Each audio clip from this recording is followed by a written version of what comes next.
Je suis Rodrigue Mukanza Nzaï, président de l'association communautaire Omanda. Alors, que signifie Omanda? Omanda, en langue apinzi, désigne simplement le soleil. Le soleil. Donc, vous êtes président d'une association qui veille à la propagande, sinon à la promotion de la langue apinji, comme vous l'avez dit tout à l'heure. Quel est l'intérêt pour vous d'une telle plateforme? Oui, c'est une très bonne question. C'est vrai que Omanda statue dans un premier temps sur les questions liées au peuple apinzi, d'où l'association communautaire. Mais à côté, nous avons beaucoup plus une vision plus large, parce que le Gabon ne peut pas vivre que du peuple apinzi. Hormis la communauté apinzi que je représente, dont je suis originaire, mais il y a également d'autres communautés aussi. Et il est important pour nous, peuple apinzi, d'être en harmonie avec ces autres communautés. D'où nous avons ouvert un pont pour les autres communautés aussi. Promouvoir la culture apinzi, c'est la mission que c'est au mandat, mais comme je vous le disais, la vision est beaucoup plus large. Donc c'est celle désormais de promouvoir la culture gabonaise dans son ensemble. Voilà. La promotion de la culture gabonaise, c'est votre chemin de bataille. Alors, comment vous appréciez cette activité qui est menée aujourd'hui, ce symposium autour de la question de l'apprentissage de la langue maternelle?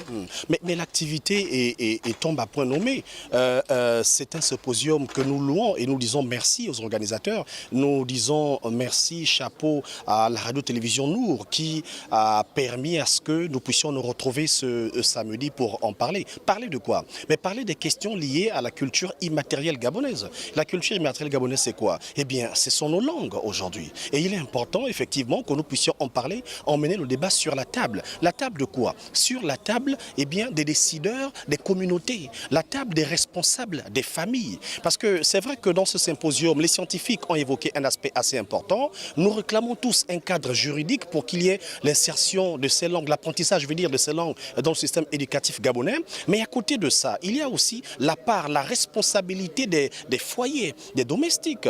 Qu'est-ce que les parents doivent faire? Eh bien, les parents doivent enseigner leur langue aux enfants. Et c'est dans cette base que nous, au mandat, nous nous inscrivons en disant que l'État doit faire sa part. Je veux dire, bon, l'État, c'est tout le monde de façon générale. Le gouvernement doit faire sa part. Mais il est aussi important que le citoyen lambda fasse sa part. Il est important que le fils apinzi fasse sa part. En faisant quoi? Mais en apprenant sa langue ou encore en transmettant les valeurs de cette langue-là à son enfant.